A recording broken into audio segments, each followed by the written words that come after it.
Amós capítulo 9, verso 1 ao 6. Chegamos ao último capítulo. Escorremos todos eles, graças ao Senhor. Vimos a situação do povo do norte, do reino do norte, a sua depravação, o abandono de Deus. Vimos como deixaram a sua lei, como esqueceram seus próprios concidadãos, como pisaram o necessitado. E agora, como Deus vem avisando a eles sobre a ruína que chegaria até eles se não se convertessem, e não se converteram, não é? Vamos fazer a leitura do capítulo, onde Deus, mais uma vez, fala do juízo vindouro. Diz assim a palavra de Deus em Amós capítulo 9, verso 1 ao 6. Vi o Senhor que estava em pé junto ao altar e me disse: fere os capitéis e estremecerão os umbrais, e faze tudo em pedaços sobre a cabeça de todos eles. Matarei a espada até o último deles, nenhum deles fugirá e nenhum escapará. Ainda que desçam ao mais profundo abismo, a minha mão os tirará de lá. Se subirem ao céu, de lá os farei descer. Se esconderem no cimo do Carmelo, de lá buscar-lo-ei. De lá os tirarei, e se dos meus olhos se ocultarem no fundo do mar, de lá darei ordem à serpente, e ela os morderá. Se forem para o cativeiro diante de seus inimigos, ali darei a ordem à espada, e ela os matará. Porei os olhos sobre eles para o mal, e não para o bem. Porque o Senhor dos exércitos, é o que toca a terra, e ela se derrete, e todos os que habitam nela se enlutarão. Ela subirá toda como o Nilo, e abaixará como o rio do Egito. Deus é o que edifica as suas câmaras no céu, e a sua abóbada afundou a terra. É o que chama as águas do mar, e as derrama sobre a terra. Senhor é o seu nome. Amém? Vamos fazer uma oração nesse momento. Ó Senhor, nosso Deus, Tu és a nossa esperança, a nossa força e a nossa fortaleza. Perante a Tua face, ó Deus, mais uma vez clamamos a Ti, no nome de Jesus Cristo, nosso advogado, fiel e justo, Teu Filho amado, por quem adentramos ao Santo dos Santos, por quem temos a ousadia de clamar, Abba Pai, a Ti, ó Deus. Tem compaixão de nós, pecadores, que o Teu Santo Espírito, pela Sua graça e misericórdia, venha nos dar entendimento, a mim, vaso de barro, falho e merecedor, e a todos os ouvintes, Senhor Deus. Todos nós somos carentes de Ti, pecadores falhos. Nada podemos fazer, Senhor, sem o Senhor. Por isso, ajuda-nos, capacita-nos, ilumina-nos a mente e o coração, que possamos aprender com as Tuas verdades, que possamos ser alimentados, que o Senhor receba glória e honra, porque eles são devidos. Coloca tremor no nosso coração, porque eles são devidos, Senhor. Tu és o Rei dos Reis, Senhor dos Senhores. No nome de Jesus Cristo, Teu Filho amado. Amém. Bem, meus irmãos, como eu havia dito, chegamos ao último capítulo de Amós. Graças ao Senhor. Nesse capítulo em especial, o próprio Deus, Amós vê o próprio Deus junto ao altar. É uma visão diferente das demais. Nós vimos a visão dos gafanhotos, do fogo, do prumo. Vimos também a visão dos figos, do cesto de figos, né? Ou do cesto de frutos maduros, que é justamente mostrando que Israel, o fim chegou. Eles estão maduros, prontos para a destruição. Não houve quem escutasse, não houve quem atendesse à voz do Senhor mediante Amós. E agora, mais uma vez, dessa vez, o próprio Deus se mostra a Amós em uma visão. Essa visão, mais notória do que as demais, é como se o próprio Deus viesse tomar vingança viesse executar o juízo dele contra os moradores do Reino do Norte. Bem, meus irmãos, com o título A Terrível Certeza do Castigo de Deus, vamos discorrer do versículo 1 ao versículo 6. Nas demais oportunidades, vamos encerrar o capítulo, procurar encerrá-lo, se assim o bom Deus nos permitir. Então, sem demais delongas, diz assim o versículo 1: Vi o Senhor que estava em pé junto ao altar, e me disse: fere os capitéis, e estremecerão os umbrais, e faze tudo em pedaços sobre a cabeça de todos eles. Matarei a espada até o último deles, nenhum deles fugirá, e nenhum escapará. Então, meus irmãos, para que a gente fique mais situado, vamos voltar um pouco na história dos reis, e entender melhor esse versículo à luz da própria Escritura. Entendemos a Escritura com a própria Escritura. Então,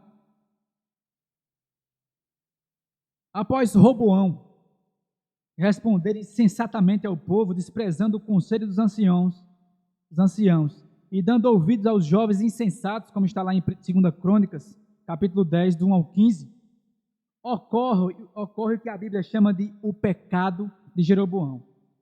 Jeroboão ficou pensando o seguinte: daqui a pouco será a Páscoa, e todo o povo vai descer para o templo de Jerusalém para celebrá-la. Depois vem a festa dos tabernáculos e o Pentecoste. E o povo continuará indo a Jerusalém e acabará voltando para Roboão. Então ele teve uma ideia: abriu 2 santuários, um na cidade de Betel e outro em Dan. Fez 2 bezerros de ouro para colocá-los, um em cada santuário, e disse: Israelitas, vocês não precisam mais descer para Jerusalém para adorar. Eis aqui os deuses que tiraram vocês do Egito.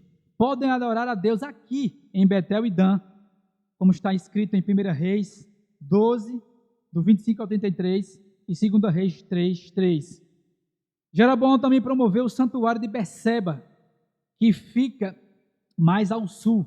Em Samaria também havia um templo. Então ele convocou uns sacerdotes, porque os existentes tinham ficado em Judá, ministrando no templo de Jerusalém.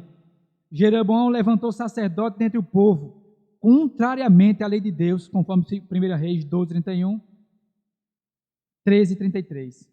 E em Betel, Dan, Gilgal, Berseba e Samaria, fez uma imitação do culto a Deus que havia em Jerusalém. Nesses locais, os sacerdotes nomeados por Jeroboão faziam os sacrifícios e seguiam as festas do calendário ordenados na lei. O alvo principal de Jeroboão era segurar o povo no reino do norte, para que não descessem ao reino do sul. Então, eis aqui a estratégia dele: vou segurar o povo, colocando esses bezerros de ouro, fazendo esses templos, levantando esses sacerdotes para que tomem conta do templo, e assim o povo não vai precisar mais ir lá para Jerusalém. O povo não vai me deixar. Eu vou ser ainda o comandante, o rei deles. Vou prendê-los aqui, e essa foi a estratégia dele. E esse foi o seu pecado, por assim dizer, maior, não é? Fazer o povo pecar, fazer o povo abandonar a Deus. E o povo ficou lá. E aqui nós vemos Deus, Amós vê Deus, né, junto ao altar. Esse altar que Jeroboão levantou. E ele diz: fere os capitéis e estremecerão os umbrais. Ou seja, abale o templo. É como que faça ele cair, não é? Abale o templo e faze em pedaços sobre a cabeça de todos. Aqui nós lembramos de Sansão, quando derrubou o templo, onde ele matou mais filisteus do que toda a sua vida, do que anteriormente. Então é como se Deus dissesse: mate todos eles, aqueles que estão aqui, derrube o templo. Ou mesmo, alguns estudiosos dizem que a ordem não foi a Amós, mas a um anjo, ou a um anjo que derrubasse aquele templo. E mesmo depois que ele derrubasse, se houvesse alguém que escapasse, ele diz: matarei a espada até o último deles, nenhum deles fugirá e nenhum escapará. Então, nas visões anteriores, Deus mostrava a Amós, agora ele mesmo se apresenta. A imitação é substituída pelo real, o humano pelo divino. O rei que procurava apoiar a sua dinastia pelo rei que viera para derrubá-la. O dia da imitação se acabara. Agora a ordem é dada: fere, não é como nós vimos, acabe, derrube o templo, estremeça os umbrais das portas do templo e faze tudo em pedaços sobre a cabeça deles.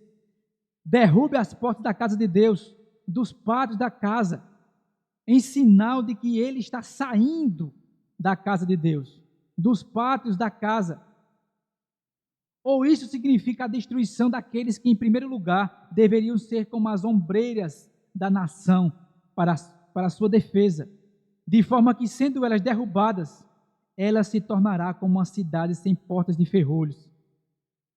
Fere o rei, que é como a ombreira da porta, para que os príncipes, que são os umbrais, possam ser estremecidos. Faze tudo em pedaços sobre a cabeça de todos eles, como lenha para a fogueira, e eu matarei até o último deles, a posteridade deles, eles e suas famílias, ou o menor deles, eles e todos os que são empregados em sujeição a eles, ou matarei a todos eles e todos os que sobrarem deles, até que chegue ao último homem.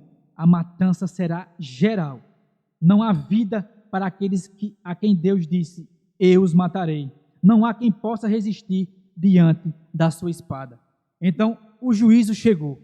Aquilo que Deus havia falado anteriormente está às portas. E como nós vemos, é como se o próprio Deus viesse tomar vingança daquilo que ele havia dito, das suas palavras desprezadas. Então, isso tem objetivo de advertir a todos os que provocam o Senhor em seu zelo. Se algo que nós temos aprendido, meus irmãos, é o quão Deus é zeloso pelo seu culto.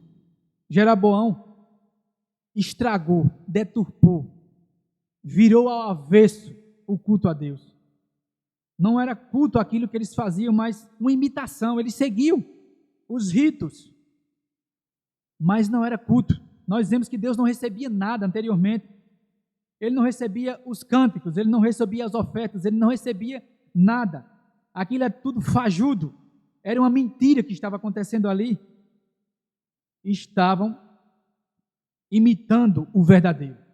E o Deus verdadeiro veio puni-los, a todos eles. É isso que nós vemos aqui no versículo 1, o zelo de Deus.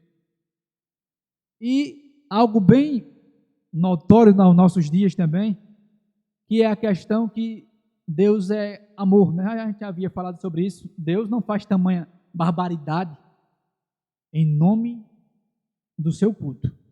Ele faz. Nós vemos claramente, não somente nesses versículos, por seu nome, pela honra ao seu nome, pela honra ao seu culto, ele mesmo levanta a espada sobre aqueles que dizem ser o seu povo, não é sobre os ímpios. Ora, se ele levanta a espada sobre aqueles que dizem ser seu povo, quanto mais aos ímpios, quanto mais a essa enganação que nós vemos nos púlpitos brasileiros e não somente brasileiros. Vemos a tamanha desonra ao nome de Deus, a tamanha deturpação do seu culto, onde nem mesmo a palavra de Deus é pregada, ou mesmo se abre ela, onde chega alguém na frente dos outros e fala ao seu bel prazer, em nome de Deus, dizendo ele que é em nome de Deus, e fazem deles 2 vezes mais perdidos do que já são, fazendo-se o próprio também. Então os falsos mestres contaminam aquilo que chamam de igreja, os templos, as pessoas que lá estão, e Deus tomará juízo contra cada um deles. e contra aqueles que o seguem. Não somente contra aqueles que falam em nome de Deus, mas também aqueles que estão ouvindo aqueles que pregam. Então, meus irmãos, Deus tomará vingança de todos aqueles que estão deturpando o seu culto, que estão menosprezando a Ele mesmo. O versículo 2 nos diz: ainda que desçam ao mais profundo do abismo, a minha mão os tirará de lá. Se subirem ao céu, de lá os farei descer. Então, do versículo 2 ao versículo 4, nós vemos que não há escapatória para ninguém, para aqueles que Deus tomará juízo. Não há onde se esconder, não há para onde escapar, pois Deus é onipresente e os seus olhos veem tudo. E não somente isso, Ele é onipotente e tem poder para tomar vingança. Ele não somente diz, Ele tem poder para fazer verdadeiro tudo aquilo que fala. Então, ainda que desçam ao mais profundo abismo, aqui, ele quer dizer ao Sheol, como nós vimos no estudo sobre a doutrina do inferno. Ainda que desça ao mundo dos mortos, porque a sepultura não os livrará de Deus. Ah, não, quando eu morrer, estou livre de Deus. Não, de maneira alguma, de forma alguma, nós bem sabemos disso. Ainda que desça ao mais profundo do abismo, a minha mão os tirará de lá. Ainda que desça ao lugar dos mortos, lá eu estarei com eles, de lá eu os tirarei. Dirá da lei ordem. Aliás, desculpe, irmãos. Se subirem ao céu, de lá os farei descer. Ou seja, os dois extremos, se descerem ao mundo dos mortos, de lá os tirarei.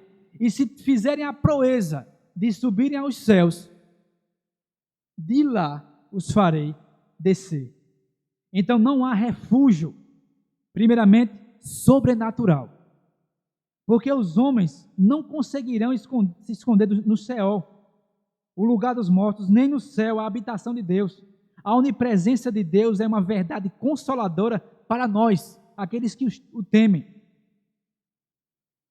Mas é terror para os maus, para aqueles que praticam a injustiça e para aqueles que não temem ao Senhor. A menção, a escalada até o céu, mostra como a linguagem de Amós é hiperbólica, né?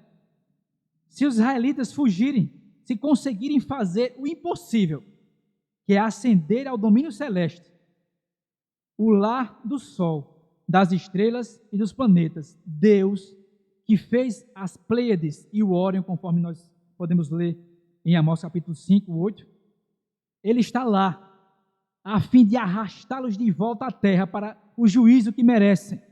Se eles descessem ao céu, ainda assim, a mão de Deus os alcançaria. Nem mesmo o túmulo é tão terrível quanto Deus, quando Ele se levanta para julgar. Aqui nos faz lembrar claramente aquele versículo de Hebreus que diz: terrível coisa é cair nas mãos do Deus vivo. Porque não há escapatória, primeiramente espiritual, sobrenatural. Vejam, os dois extremos, a morte não os livrará de Deus, e se fizerem a proeza, como eu falei, de subirem ao céu, Deus os fará descer, porque na verdade não podem subir. Descer sim, é o curso natural de todo homem, não somente a sepultura, mas o próprio inferno, sem a conversão. Mas subir de forma alguma. Então Deus os alcançará, e não há escapatória para eles. Primeiramente, no versículo 2, sobrenatural. No versículo 3, nos diz: se esconderem no cimo do Carmelo, de lá buscar-los-ei, e de lá os tirarei. E se dos meus olhos se ocultarem no fundo do mar, de lá darei ordem à serpente, e ela os morderá. Agora, meus irmãos, não há escapatória para eles. Natural. Se não há espiritual, quanto mais natural, ou seja, nas coisas da terra, quanto mais aqui nesse mundo. os homens não conseguirão fugir de Deus, nem no cume do Carmelo, né? nem no mais alto. O cume é o pico, é o lugar mais alto do monte, nem no fundo do mar. Do mesmo modo que o grande peixe obedeceu quando o Senhor lhe ordenou que tragasse a Jonas, assim a serpente marinha fará por ordem do Senhor com relação aos pecadores de Israel. O Carmelo, que se ergue a 600 metros acima do nível do mar, de frente ao mar Mediterrâneo, estava coberto por uma floresta densa e cheia de cavernas, grutas e túmulos que podiam abrigar um exército, de forma que era notável como um esconderijo. Era um esconderijo formidável. O Carmelo, com suas cavernas e túmulos, oferecia amplas opções de esconderijo, bem protegidos contra um grupo de busca, mas não contra o caçador divino. Então, não há escapatória.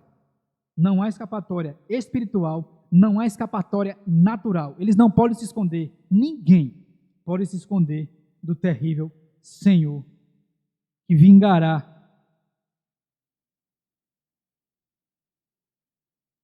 Pois dele é a vingança. O versículo 4 diz: se forem para o cativeiro diante de seus inimigos, ali darei ordem à espada, e ela os matará. Porém, os olhos sobre eles para o mal, e não para o bem. Agora, meus irmãos, não há escapatória política para eles. Não há escapatória espiritual ou sobrenatural. Não há escapatória natural nesse mundo.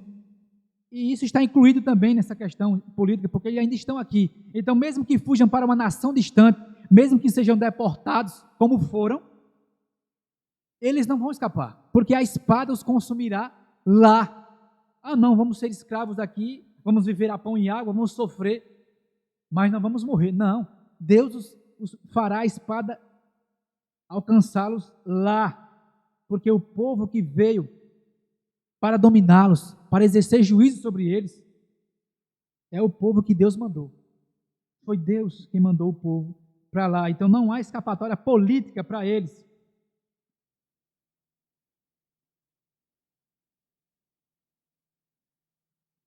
E ela, ali darei ordem à espada, e ela os matará.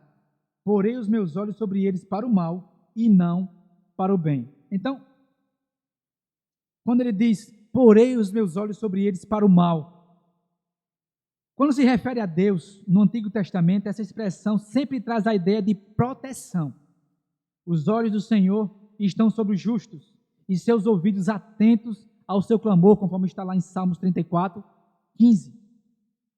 Trata-se de uma expressão bíblica bem conhecida. Significa que Deus está olhando, vigiando, tomando conta do seu povo, observando suas necessidades.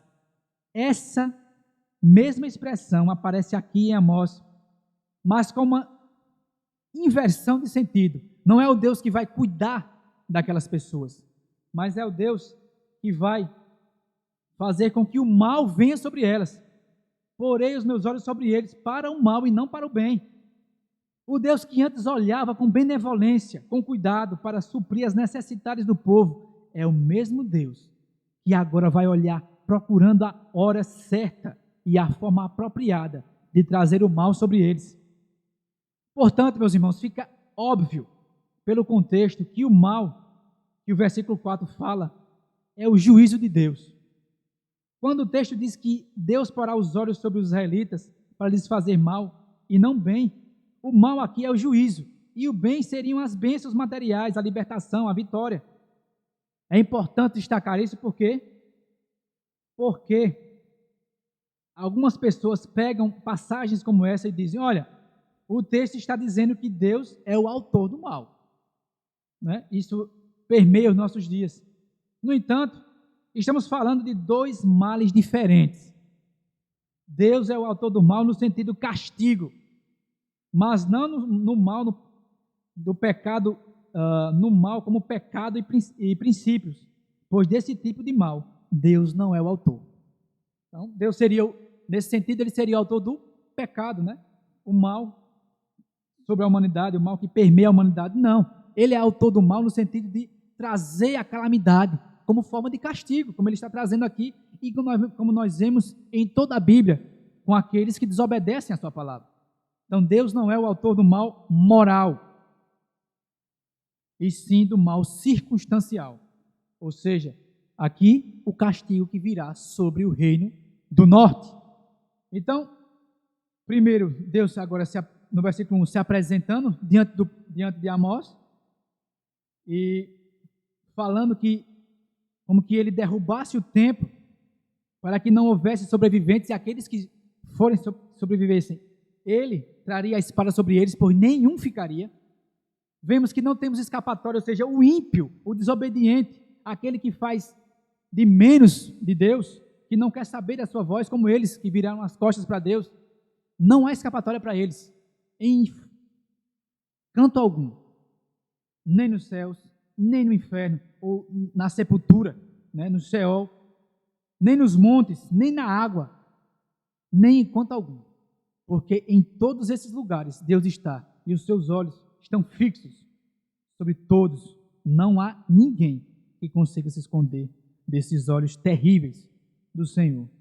Digo terríveis para todos aqueles que desobedecem a sua palavra. Então, meus irmãos, entramos agora no versículo 5 e no versículo 6. Esses dois versículos, Amós expõe o motivo pelo qual ninguém pode fugir de Deus, e faz isso na forma de uma doxologia. O que é uma doxologia? Doxologia é uma expressão de louvor e exaltação a Deus. Vemos isso em Judas, vemos isso no próprio capítulo 4, no versículo 13, no 5, no versículo 8 também. Ele já usou essa linguagem, não é? Então, doxologia é uma expressão de louvor a Deus. A terceira doxologia, que encontra no versículo 5 e 6, Amós se refere a Deus exaltando o seu nome. Não é? Vamos ver o que diz o versículo 5. Porque o Senhor dos exércitos, é o que toca a terra e ela se derrete, e todos que habitam nela se enlutarão. Ela subirá toda como o Nilo e abaixará como o rio do Egito. Vemos aqui a sua grandiosidade. Quando Deus toca a terra, ela se derrete como manteiga, não é? Vejam, e com isso, com as calamidades que Deus traz sobre a terra, os homens ficam enlutados. Nós vemos as tsunamis, nós vemos os terremotos, nós vemos a ação de Deus na natureza, vemos as calamidades que sobrevêm sobre a terra, porque os homens abandonaram o seu Criador e não o têm como Senhor. Então aqui, Amós se refere a Deus exaltando o seu nome, dizendo que Ele é quem Ele é, usando 3 nomes que se referem a Ele. Primeiro, quando Ele diz Senhor, aqui está dizendo no original Adonai, que aparece no versículo 5, né, como nós lemos. Adonai é um nome que fala da soberania de Deus, do dono de tudo que existe e acontece. O termo expressa que Deus é Senhor e dono de tudo. Em seguida, Amós acrescenta outro nome a Deus, o Senhor dos exércitos, que é Iavé Sabaoth, o Senhor dos exércitos, que se refere ao fato de que Deus criou toda a criação, o exército dos céus, o exército dos anjos, e por isso Ele tem domínio sobre todos e tudo.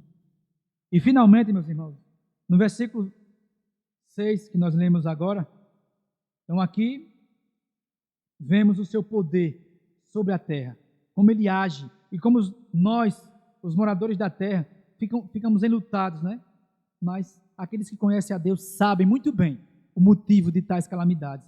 Para o mundo, eles condenam a Deus, eles atribuem isso a Deus de forma negativa. Eles fazem de Deus alguém mau. Ele é mau porque está mandando essas calamidades, quando na verdade os próprios a própria nação, o próprio povo, o mundo em si, aqueles que não temem a Deus, eles são os culpados de tais calamidades.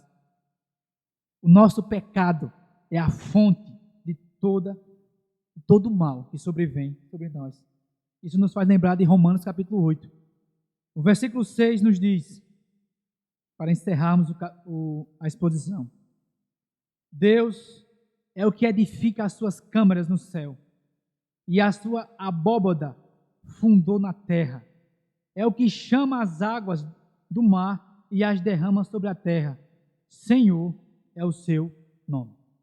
Então, há várias sugestões ou vários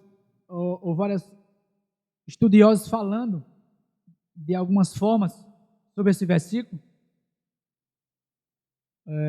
O mais coerente, vamos dizer assim, que eu achei, foi o seguinte, meus irmãos. No versículo 6, Amós diz: o seu nome é Senhor. Temos aqui um terceiro nome de Deus, Yahvé, que fala da essência de Deus, de sua eternidade. Yahvé é o nome pelo qual Deus se revelou à nação de Israel, é o nome pactual de Deus, que lembra a aliança dele para com o seu povo e significa simplesmente: eu sou o que sou.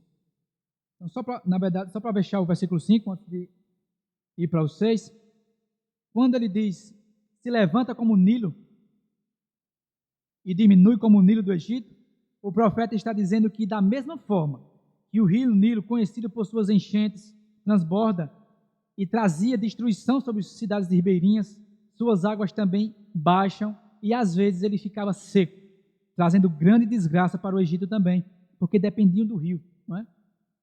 Então, assim como o Nilo enche e seca, Deus também pode trazer sobre a terra desgraças recorrentes, como no caso das enchentes e das secas do rio, maneiras de Amós definir ou explicar o poder de Deus e o motivo pelo qual ninguém pode escapar dele. Então, ele é onipresente e onipotente. Então, versículo 6. Deus é quem edifica a sua casa. Ele constrói a sua casa no céu.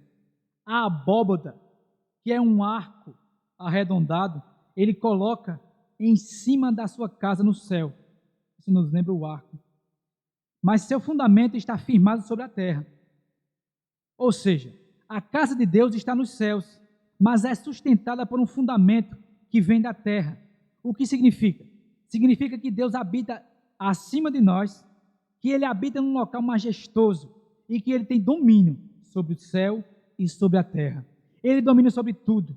As câmaras de sua casa estão no céu e a abóbada está no firmamento sobre a terra. Esse é o nosso Deus, o Todo-Poderoso. Finalmente, meus irmãos, a última parte do versículo diz: Deus chama as águas do mar e as derrama sobre a terra.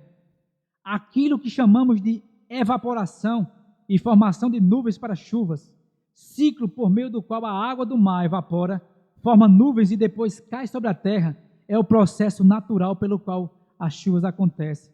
Amós diz que Deus é quem faz isso. Deus é quem chama as águas do mar e depois as derrama sobre a terra. Ou seja, Ele tem pleno domínio sobre os fenômenos naturais. Não é um Deus ausente. O universo não é um relógio que Deus fabricou ou deu corda e deixou funcionando. Deus está presente em todos os processos naturais. É Ele quem sustenta o universo e faz com que as leis naturais continuem em operação, pois o seu nome é Senhor, Yahvé. Então, é isso que nós vemos do versículo 1 ao versículo 6. Vemos a visão que Amós tem de Deus no templo, muito provavelmente um dos templos onde o culto falso acontecia. Ele como que manda que na figura que Amós ou um anjo, não se sabe bem, muito provavelmente ele está se referindo mesmo a Amós, onde que ele derrube o templo para que aquelas pessoas sejam esmagadas e quem escapasse, a espada os perseguiria. Vemos do versículo 2 ao versículo 4 que não há escapatória para aqueles que viram as costas para Deus, aqueles que menosprezam a sua palavra, que Deus os alcançará para onde quer que eles fujam. Isso nos faz memória também a Apocalipse, em um dos textos que eu muito gosto, nós lembramos dos ímpios, naquele grande dia, quando eles dizem aos montes, desçam, caiam sobre nós, para que nós possamos nos esconder daquele que está sentado no trono e da ira do Cordeiro, pois chegou o dia da sua grande ira. Isso nos mostra que os ímpios sofrerão castigo, que não há escapatória para eles, mesmo que vivam, como no Salmo 73, onde quase resvalou os pés. Eu não lembro agora quem está falando lá, mas do salmista, não há escapatória para os ímpios, assim como há conforto garantido, mesmo que com sofrimentos na terra. Para o justo, para os ímpios, não há escapatória para eles, nem agora, nem no juízo vindouro. A mão do Senhor os alcançará, assim como alcançou todos os moradores do reino do norte. A espada os alcançou. Deus os alcançou. E também vemos a exaltação do nome de Deus, o seu poder, a sua onipresença, desde o versículo 2, e a sua onipotência, sendo vista claramente no poder que ele tem sobre tudo, sobre a natureza, sobre os homens, sobre tudo, pois ele é o criador de tudo, o sustentador de tudo, o dono de tudo, e aquele que opera com tudo conforme lhe apraz. Meus irmãos, duas aplicações. Primeiro, ele é um Deus que intervém, que atua, que está em todo lugar. Chamamos isso de iminência de Deus. Ele está iminente, está presente no universo. Ele não é o universo, pois é transcendente, mas está presente no universo e nele age. Portanto, não há como fugir de Deus. E a segunda